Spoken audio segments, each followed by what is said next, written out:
श्रोताओं, दोस्तों, आपने पिछले एपिसोड अर्थात चौथे एपिसोड में आपने सुना कि जब रतनपुर की राजकुमारी रत्नावट अपने नौकरानियों के मुंह से योगी की प्रशंसा सुनकर जोगी के पास जाती है और योगी से शादी करने को कहती है। ब्रिजाभार रत्नावट को समझा बुझाकर महल में भेज देता है और सोरठपुर की राह पकड़ लेता है। चलते चलते फूलपुर पहुंचता है।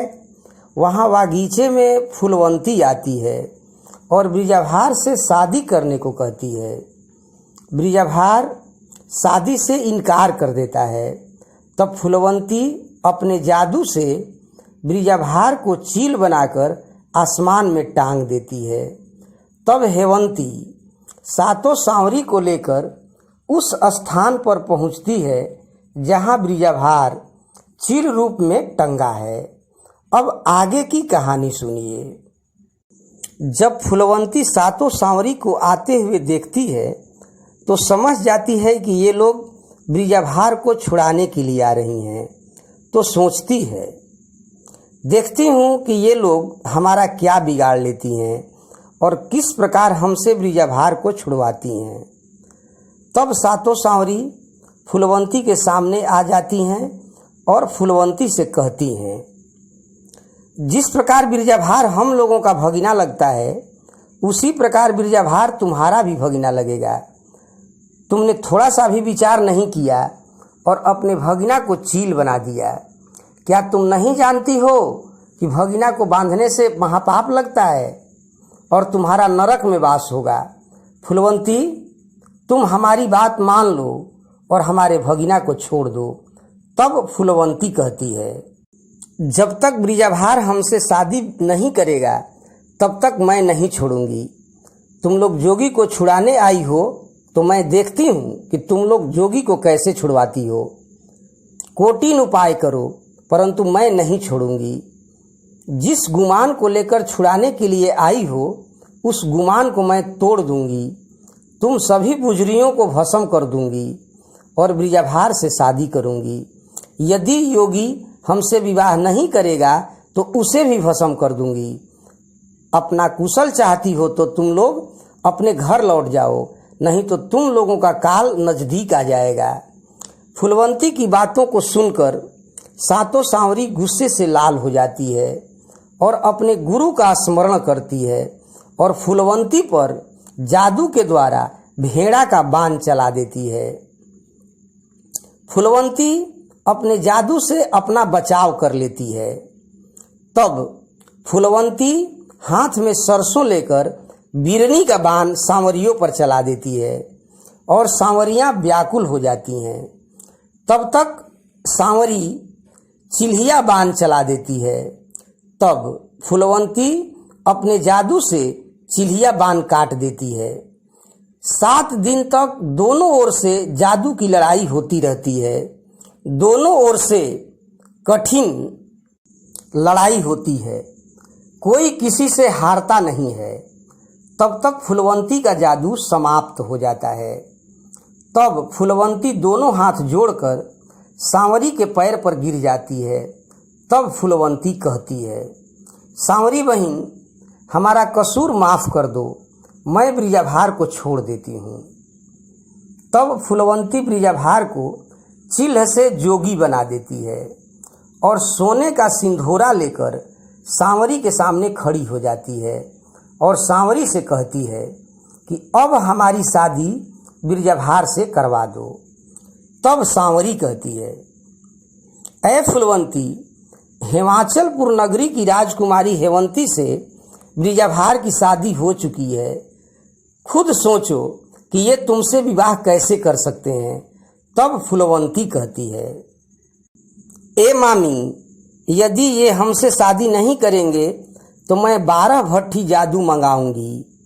मैं इंद्रासन में 12 भट्ठी जादू रखी हूँ, वहां से जादू ले आऊंगी और जादू मारकर सबको भस्म कर दूंगी।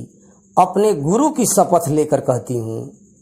तब ब्रिजाभार कहता है, ऐ फूलवंती, मैं तुमसे शादी अभी नहीं करूँगा।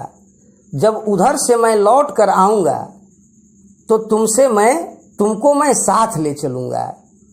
मेरे गुरु भुला गए हैं, उनको मैं खोज रहा हूँ। अपने गुरु की शपथ खाकर कहता हूँ कि उधर से लौट कर जब मैं आऊँगा तो तुमको मैं अपने साथ ले चलूँगा। फूलवंती बिरजाभार की बातों का विश्वास करके अपने महल में लौट जाती है। तब बिरजाभार मामियों को देखता है तो पूछता है, मामी जी प्रणाम, यहाँ आप लोग कैसे आई हैं? क्या बात है, यहाँ आप लोग किस लिए आई हो? तब सातो सांवरी कहती है, भगिना, हम लोग तुमको मना किए थे ना कि तुम फूलपुर मत जाना, लेकिन तुम नहीं माने, जबरदस्ती फूलपुर आ गए। हम लोग तुम्हारे लिए ही यहाँ आए हैं। तब तक बिरजाभार की नज़र हेवंती पर पड़ता है तो अपने पत्नी को देखकर बिरजाभार के शरीर में आग लग जाती है और तब हेवंती से कहता है, ऐ गुजरी, तुम मेरे पीछे क्यों चली आती हो? तुमको मैं बार बार मना करता हूँ कि मेरे सामने मत आया करो, पर तुम सब जगह मेरी फजीहत कराती हो। तब हेवंती कहती है, ठीक है, मैं आपके पीछे नहीं आऊँगी और मैं जाती हूँ। फिर सातो सांवरी और हेवंती उड़न खटोला पर बैठकर अपने अपने महल लौट जाती है और बिरजाभार सोरठपुर की राह पकड़ लेता है। 5 बरस तक रास्ते में चलता है। चलते चलते केदली के सीमान में पहुंचता है। केदली वन 24 कोस का है। केदली के वन में बिरजाभार भटक जाता है। उसे रास्ता नहीं सूझता है और वहाँ कोई भी मानुष नहीं दिखाई देता है। उसका सारा अकील भुला जाता है। बिरजाभार घबराने लगता है। वह जगह दानव का अखाड़ा होता है, अर्थात जहाँ बिरजाभार पहुँचा है वह दानव का अखाड़ा है। वहीं पर बिरजाभार को एक बैठी हुई बुढ़िया दिखाई देती है। जब बुढ़िया जोगी बिरजाभार को आते हुए देखती है तो सोचती है कि कहाँ से इस जंगल में यह लड़का आता हुआ दिखाई दे रहा है। इतना सुंदर है कि ऐसी सुंदरता तो हमने आज तक नहीं देखा। कौन सा काल इसको यहाँ लाया है? किसका पुत्र है? किसका पति है? जब दानव इसको देखेगा तो इसे खा जाएगा, नाहक में इसका प्राण चला जाएगा। जोगी को देखकर बुढ़िया कभी हंसती है तो कभी रोती है। बिरजाभार उस बुढ़िया को देखता है तो बुढ़िया के नज़दीक जाता है और बुढ़िया से पूछता है, ए बूढ़ी माता, तुम कभी क्यों हंस रही हो और कभी क्यों रो रही हो? तब बुढ़िया कहती है, ए जोगी बाबू, तुम्हारी सूरत को देखकर मैं हंस रही हूँ और आगे तुम्हारा क्या हाल होने वाला है इस बात को सोच कर रो रही हूँ। तुम यहाँ कैसे आ गए? यहाँ जालिम देव नाम का एक राक्षस रहता है जो जंगल में आने वाले सभी लोगों को खा जाता है। तब बिरजाभार कहता है, ऐ बूढ़ी माँ, तुम क्यों पाखंड कर रही हो? यदि ऐसा होता तो तुमको वह जिंदा क्यों छोड़ दिया है? तब बुढ़िया कहती है, जालिम देव मेरे नैहर को खा गया, मेरे ससुराल को खा गया, मेरे कुल परिवार को खा गया। 7 आवा का ठीकरा तो ऐसे ही चबा जाता है, 14 आवा का जलपान करता है, 15 आवा का कलेवा करता है, तब जाकर अंगड़ाई लेता है। मैं 80 मन का मुंगरी लेकर उसके शरीर को पीटती हूँ, इसलिए मुझको जिंदा छोड़ दिया है। तब बिरजाभार कहता है, ए बूढ़ी माता, पाप के महतारी का घर छोड़ कर आया हूँ। आप हमारी धर्म की महतारी हो, मैं तुम्हारी शरण में आया हूँ। किसी भी प्रकार से मेरी जान की रक्षा करो। तब बुढ़िया बिरजाभार को धीरज धराती है और कहती है, ए जोगी बाबू, अभी जालिम देव राक्षस शिकार खोजने के लिए जंगल में गया है। जब आएगा तब तुमको खा जाएगा, लेकिन तुम चिंता मत करो, मैं तुमको कोई न कोई युक्ति लगाकर जरूर बचा लूँगी। तब बुढ़िया जमीन में सुरंग खोदती है और ब्रिजाभार को उसी सुरंग में छुपा देती है। और तब उसी समय बुढ़िया ब्रिजाभार से कहती है, ए बाबू, मेरी बात ध्यान से सुनो। जब जालिम देव आएगा तो छी मानुष कहकर मुझसे पूछेगा कि यहाँ मनुष्य कहाँ से आया। तब मैं कहूँगी कि यहाँ मनुष्य कहाँ है, यहाँ तो केवल मैं ही हूँ, मुझे ही खा जाओ। तब मेरी बात मानकर रोज की तरह लेट जाएगा और मैं मुंगरी से उसका शरीर पीटने लगूंगी तो वह निर्भेद सो जाएगा।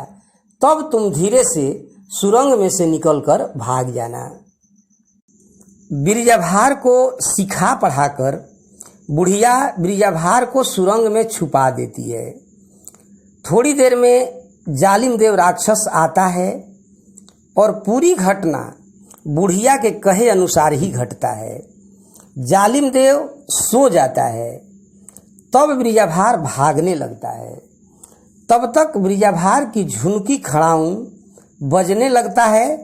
तब जालिम देव की नींद टूट जाती है और जान जाता है कि यहाँ से कोई मनुष्य भाग रहा है। जालिम देव अपना मुंह फाड़कर हाहाकार मचाते हुए जोगी का भक्षण करने के लिए उसके पीछे पीछे दौड़ने लगता है। पीछे से बुढ़िया उन दोनों को देखने के लिए चल देती है। योगी जब पीछे मुड़कर देखता है तब दानव जोगी की सूरत को देखकर मन में सोचता है कि 36 कोस के जंगल में सारे लोगों को मैं खा चुका हूँ, परंतु ऐसा सुंदर मानव मैंने आज तक नहीं देखा। यह कोई सिद्ध योगी दिखाई देता है। यदि मैं इसको खा जाऊंगा तो मेरा तरण हो जाएगा। जब योगी जालिम देव को अपने पीछे आता हुआ देखता है तो सोचता है कि लगता है मेरा काल मेरे पीछे पीछे आ रहा है। ये दानव मुझको खाने के लिए मेरा पीछा कर रहा है। तब तक दानव जोगी के पास पहुंच जाता है और जोगी को अपने मुंह में लील जाता है। जब योगी दानव के पेट में पहुंचता है तो अपने गुरु को स्मरण करके कहता है, ए गुरुजी, आपने मुझे अपना चेला बनाया, मेरा माथा मुड़ा, अब मेरी जान संकट में है। ऐसी विपत्ति मेरे ऊपर कभी नहीं आई जैसी विपत्ति आज मेरे ऊपर पड़ी है। संकट में सहाय होइए और मेरी जान की रक्षा कीजिए। यदि आप मेरी जान नहीं बचाएंगे तो आप पर से एतवार उठ जाएगा। तब गुरु गोरखनाथ योगी की विनती को सुनकर योगी पर सहाय होते हैं और योगी से कहते हैं, तुमको कितना अकिल और ज्ञान दें, थोड़ा अपनी भी बुद्धि कभी कभी लगा लिया करो।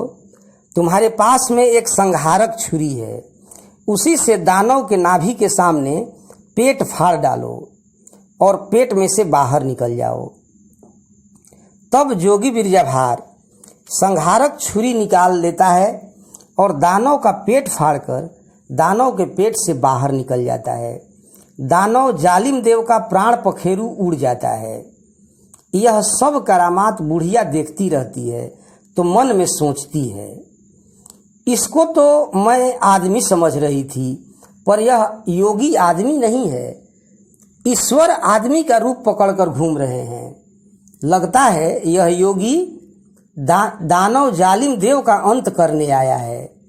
तब बुढ़िया योगी से हाथ जोड़कर विनती करते हुए कहती है, योगी बेटा, दानव को मार दिए बड़ा अच्छा काम किए, अब इसका दाहिना जंघा चीर दो। तब ब्रिजाभार बुढ़िया से पूछता है। अब आज का कहानी में आपने सुना कि बुढ़िया और ब्रिजाभार के बीच में किस प्रकार की वार्तालाप हो रही है, कैसे बुढ़िया दानव राक्षस के जंघे को चीरने की बात कहती है। अगले एपिसोड में आप जानेंगे कि किस प्रकार ब्रिजाभार दानव जालिम देव का जंघा चीरता है और जंघा चीरने से क्या वहाँ होता है और वहाँ कौन कौन सी घटनाएं घटती हैं और किस प्रकार योगी ब्रिजाभार सोरठपुर पहुंचता है सोरठी की फुलवारी में, और किस प्रकार किससे सोरठी से उसकी मुलाकात होती है, और कैसे सोरठी को लेकर ब्रिजाभार अपने मामा खेखड़मल के पास पहुंचता है। दोस्तों श्रोताओं, रहस्य रोमांच और रोमांच से भरी इस कहानी सोरठी ब्रिजाभार का आनंद लेने के लिए हमारे चैनल भारतीय लोक कथाओं के साथ जुड़े रहिए और हमारे साथ बने रहिए। मैं आप लोगों को इस कहानी का संपूर्ण भाग आप लोगों को एपिसोड वाइज जो है सुनाता रहूँगा। और इसके बाद मैं आप लोगों को अब हमारे भारत में प्रचलित अच्छी अच्छी पुस्तकें जैसे अभिज्ञान शाकुंतलम, कामायनी, पद्मावत, मलिक मोहम्मद जायसी की रचना है, अब इन सभी पुस्तकों को अब संक्षिप्त रूप में और इसी तरह एपिसोड वाइज बनाकर मैं आप लोगों को प्रस्तुत करूंगा। और घर बैठे बैठे इस भारतीय लोक कथाओं के माध्यम से अपने भारत देश के अच्छे अच्छे लेखक की अच्छी अच्छी किताबों में लिखी गई कहानियों को आप मेरे द्वारा सुनते रहेंगे। बने रहिए मेरे साथ, मेरे चैनल को सब्सक्राइब कर लीजिए और अपने दोस्तों मित्रों में इतना शेयर कीजिए कि अधिक से अधिक लोग अब इस कहानी को जान सकें और अच्छी अच्छी पुस्तकों की कहानियों को मेरे द्वारा सुन सकें। अब इस प्रकार वीडियो को देखने के लिए बहुत बहुत धन्यवाद। फिर अगले एपिसोड में आप लोगों के साथ फिर हम हाजिर होंगे। तब तक के लिए बहुत बहुत धन्यवाद। जय हिंद, जय भारत।